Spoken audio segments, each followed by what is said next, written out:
Hello guys, welcome back to my YouTube channel science classes. पिछली video में मैंने आपको केमिस्ट्री के मोस्ट टॉपिक्स बताए थे। उस वीडियो पे कुछ स्टूडेंट्स के कमेंट आए हैं कि मैम बायोलॉजी की भी बना दीजिए। तो मैं आज आपको बायोलॉजी के मोस्ट टॉपिक्स बता रही हूँ जो आपके एग्ज़ाम में आने के लायक हैं। यानी कि आपको पूरी बुक्स नहीं पढ़नी है। पूरी बुक पढ़ने बैठोगे तो बहुत सारी चीज़ें हैं उसमें, तो पूरी बुक ना पढ़ के आपको उसमें मोस्ट जो टॉपिक्स हैं वो पढ़ने हैं। तो मैंने आज ये वीडियो बनाई है, तो इस वीडियो को स्किप मत कीजिएगा, ध्यान से देखिएगा। तो चलो बायोलॉजी के ऊपर चलते हैं। बायो में मैं आपको बताती हूँ, इसमें जो क्वेश्चन आएंगे ना वो एक तो आएंगे, जैसे कि मान लो कि एक क्वेश्चन आएगा रेस्पिरेशन के ऊपर आएगा, ठीक है। तो इसमें जो पहला चैप्टर है वो है लाइफ प्रोसेस। बड़ा चैप्टर है, लेकिन इसमें जो कुछ कुछ टॉपिक्स हैं उनको आपको ढंग से पढ़ना है, ठीक है। सबसे पहले हमारा जो टॉपिक रहेगा वो रहेगा न्यूट्रिशन। न्यूट्रिशन में जो प्लांट है ना, प्लांट्स में जो फोटोसिंथेसिस है ना, एक बार बहुत ही अच्छी तरीके से उसे ज़रूर देख लेना, क्योंकि अगर क्वेश्चन आएगा तो वह फोटोसिंथेसिस के ऊपर ही आएगा।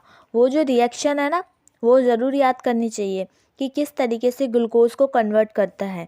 फिर इसके बाद जो नेक्स्ट है वो है हमारा digesting system, human digestive system. जो स्टोमक है ना वह सबसे ज़्यादा इम्पॉर्टेंट है इसमें, क्योंकि इसके अंदर एक तो तरह तरह के एंजाइम होते हैं, और ये जो एंजाइम होते हैं इनका फंक्शन आपको पता होना चाहिए कि जो बाइल जूस क्या होता है, वो क्या होता है, उसका काम क्या होता है, मतलब गैस्ट्रिक जूस क्या होता है, क्यों होता है, ठीक है। ये सब जो चीज़ें हैं स्टोमक के लिए आपको क्या है अच्छे से याद होनी चाहिए। ये एग्ज़ाम में आने के लायक टॉपिक है, ठीक है। डिफरेंट कंपोनेंट के फंक्शन क्या है और वो कैसे काम करते हैं ये आपको पता होना चाहिए। और फिर इसके बाद में अगर ह्यूमन डाइजेस्टिव सिस्टम से क्वेश्चन आएगा, अगर लॉन्ग आंसर में क्वेश्चन आता है तो इसके अंदर आपको यह आएगा कि explain the different types of the human digestive system, ठीक है। आपको उसमें सब कुछ एक्सप्लेन करना होगा, लेकिन स्टोमक वाला जो क्वेश्चन है एकदम अच्छे से याद करना है आपको, ठीक है। अब देखो इसके बाद आता है रेस्पिरेशन। अब देखिए रेस्पिरेशन के अंदर जो है सिंपल है, ह्यूमन रेस्पिरेशन सिस्टम और इसके डिफरेंट कंपोनेंट हम वो आपको एक बार रीड करना है, इनकी डेफिनेशन भी आपको अच्छे से पढ़ना है, ठीक है। फिर इसके बाद जो अगला है वो है ट्रांसपोर्टेशन। देखो ट्रांसपोर्टेशन में ह्यूमन बीइंग में बताती हूँ। सबसे पहले वर्किंग ऑफ हार्ट, ये सबसे ज़्यादा इंपॉर्टेंट है। हार्ट का जो डायग्राम है उसको आपको ड्रॉ करना है, अच्छे से प्रैक्टिस कर लेनी है उसकी, क्योंकि यह लॉन्ग आंसर में आ सकता है। उसमें जो हार्ट का डायग्राम दे रखा है ना उसको आपको क्या करना है, अच्छे से ड्रॉ करना है, प्रैक्टिस करनी है उसकी, क्योंकि ये जो हार्ट का डायग्राम है वो क्या है लॉन्ग क्वेश्चन में आ सकता है आपका, तो आपको वो डायग्राम बनाने के लिए भी बोल सकता है। तो आपको क्या करना है, उस डायग्राम की अच्छे से प्रैक्टिस कर लेनी है, उस डायग्राम को बनाना सीख लेना है, ठीक है। फिर इसके अलावा जैसे कि ह्यूमन बीइंग के अंदर पल्मोनरी बींग्स क्या होती है, पल्मोनरी आर्टरी क्या होती है, छोटे छोटे क्वेश्चन आ सकते हैं। आरोटा क्या होता है, वेना केवा क्या होता है, वेन्स क्या होती है, आर्टरी क्या होती है। तो ये हमारा जो ट्रांसपोर्टेशन है ना, इसमें एमसीक्यू क्वेश्चन भी यहाँ से आ सकता है, शॉर्ट आंसर टाइप भी आ सकता है, बहुत तरीके से यहाँ से क्वेश्चन आ सकते हैं। तो ये पार्ट है ह्यूमन बीइंग वाला, अच्छे से रीड करना है, ठीक है। इसके बाद प्लांट्स के लिए मैं आपको एक चीज़ बताती हूँ, मतलब प्लांट्स के लिए आपको क्या करना है। प्लांट्स के लिए जाइलम है, फ्लोएम है, अच्छे से देखना है।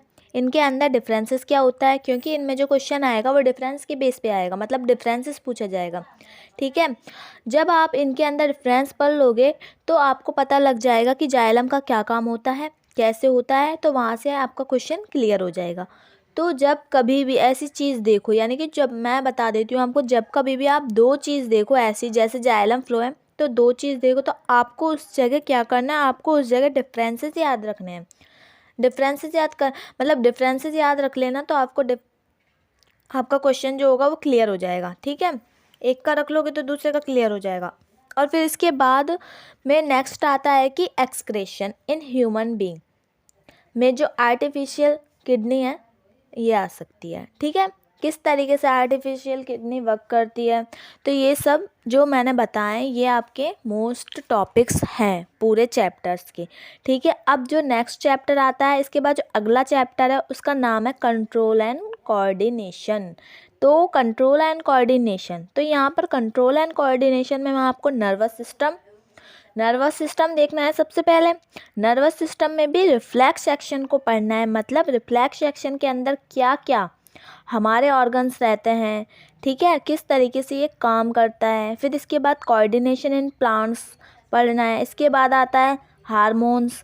हार्मोन्स से आपके एमसीक्यू क्वेश्चंस पूछे जाते हैं, ठीक है। लास्ट में आपको इसके अंदर क्वेश्चन पढ़, मतलब जो इसके जो क्वेश्चन आंसर है वो पढ़ लेने हैं, ठीक है।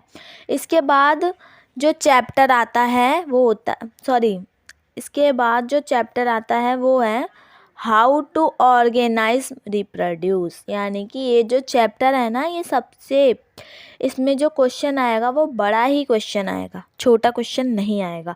सबसे पहले जो क्वेश्चन आ सकता है एसेक्सुअल रिप्रोडक्शन, इनमें से दो इम्पॉर्टेंट है, ठीक है। एक तो है रेजिनेशन, दूसरा है वेजिटेटिव प्रोपेगेशन। अब वेजिटेटिव प्रोपेगेशन में क्वेश्चन यहाँ से आएगा कि व्हाट आर द एडवांटेजेस, मतलब कि वेजिटेशन प्रोपेगेशन, ठीक है। इसके बाद सेक्सुअल रिप्रोडक्शन, इसमें फ्लोवरिंग प्लांट है, इसका डायग्राम आपको ज़रूर ड्रॉ करना है। इसके बाद डिफरेंट कंपोनेंट्स हैं इसके, जैसे कि ओवरी हो गया, एंथर हो गया, फ्लोमेंट्स हो गया, स्टाइल हो गया, इन सभी का क्या काम है ये सभी आपको मतलब करना है, स्टडी करना है। इसके डायग्राम भी आपको अच्छे से प्रैक्टिस करना है। इसके बाद ह्यूमन बीइंग में कहाँ से क्वेश्चन आ सकता है, मेल एंड फीमेल रिप्रोडक्टिंग पार्ट, ये डायग्राम ड्रॉ करने के लिए आ सकता है, एक्सप्लेन करने के लिए भी आ सकता है। इसके बाद इसके डायग्राम इम्पॉर्टेंट है, कंपोनेंट फंक्शन इम्पॉर्टेंट है। इसके बाद कॉन्ट्रासेप्शन मेथड है। अब ये क्वेश्चन बहुत बार पूछा जाता है 2 नंबर में, तो आपको क्या है, इसको भी क्लियर कर लेना है। इसके बाद नेक्स्ट जो है हमारा वो बहुत ही सिंपल चैप्टर है, बहुत ज़्यादा सिंपल चैप्टर है, ज़्यादा टाइम नहीं लेगा। हेरिडिटी एंड इवोल्यूशन बड़ा ही सिंपल है, ठीक है।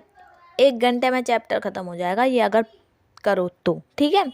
इसमें एक तो देखो इनहेरिटेड ट्रिक्स, एक्वायर्ड ट्रिक्स में डिफरेंस पता होना चाहिए।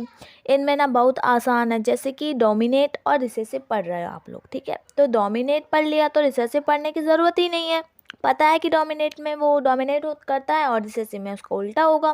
तो ये एक बार जो इसकी बेसिक डेफिनेशन है ना, एक बार आपको ज़रूर याद करना है, ठीक है। फिर इसके बाद जो मेंडल एक्सपेरिमेंट है ना, ये बहुत ही ज़्यादा बच्चों इम्पोर्टेंट है। इसमें ना कोई भी क्वेश्चन उठा के देख लो, मतलब कोई भी आप एग्ज़ाम पेपर उठा के देख लो, इसमें से क्वेश्चन आता ही आता है, ठीक है। कई बार एमसीक्यू का क्वेश्चन भी आ सकता है, कई बार 2 नंबर का भी क्वेश्चन आ सकता है, कई बार 3 नंबर का भी आ सकता है। तो कहने का मतलब ये है मेरा कि इसमें से क्वेश्चन आता ही आता है। अब देखिए मेंडल एक्सपेरिमेंट में जो पी प्लांट्स है ना, वो ऐसे, मतलब कि वो ऐसे क्रॉस करवाते हैं जैसे small T capital capital T, ये वाले अच्छे से रट लेना, ये एग्ज़ाम में आएंगे। और फिर इसके बाद में F1 F2 जनरेशन होती है, इनका जीनोटाइप क्या होता है, फिनोटाइप क्या होता है, ये आपको उंगलियों पर याद रखना है। मेंडल एक्सपेरिमेंट को ध्यान से पढ़ना है, ये सबसे ज़्यादा ज़रूरी है। और फिर लास्ट के अंदर sex determination in human being, ये भी इम्पॉर्टेंट है। अगर आएगा क्वेश्चन तो ये भी आपको पता होना चाहिए, तो इसको भी आप पढ़ लेना, ठीक है। अगला जो चैप्टर है वो है आवर एनवायरनमेंट। ये तो 10 मिनट का चैप्टर है बच्चों, कुछ नहीं है इस चैप्टर में, बस 10 मिनट का। इसमें सबसे पहले तो फूड चेन, फूड वेब की डेफिनेशन, फिर इसके बाद में इसमें जो 10% रूल है वो एक बार ज़रूर देख लेना कि क्या होता है 10% रूल। इसमें यह है कि एक टॉपिक लेवल से दूसरे टॉपिक लेवल में सिर्फ 10% एनर्जी ट्रांसफ़र होती है, तो ये आपको एक बार ज़रूर देख लेना है, ठीक है। फिर इसके बाद में नेक्स्ट है ओजोन लेयर क्या होती है, ओजोन लेयर किस तरीके से फॉर्म होती है, लास्ट में इसका क्या क्या रीज़न है, इसके डिप्लीशन होने के क्या मतलब डिप्लीशन होने के क्या कारण है। तो ये इतना सिंपल है, बस इसके 3 टॉपिक इंपॉर्टेंट है, इन्हीं में ये घूमता रहता है, या तो ओजोन लेयर पर दे देंगे या रीज़न के ऊपर दे देंगे। अगर इनके ऊपर भी नहीं चाह रहे हैं तो आपको फूड वेयर या फूड चेन में उलझा देंगे और 10% वाला रूल लगा कर आपके से क्वेश्चन पूछ लेंगे, ठीक है। तो ये थे आपके इम्पॉर्टेंट टॉपिक्स, ठीक है, बायोलॉजी के। मतलब कि अगर आप लोगों को वीडियो पसंद आई हो तो वीडियो को लाइक कर देना, चैनल को सब्सक्राइब कर देना, और ये वीडियो ज़्यादा से ज़्यादा शेयर करना, ताकि आप तो इसका फ़ायदा उठा ही सको, प्लस आपके जो साथी हैं वो भी इसका फ़ायदा उठा सकें। तो अगर वीडियो पसंद आई हो तो कमेंट करना ना भूलें। धन्यवाद।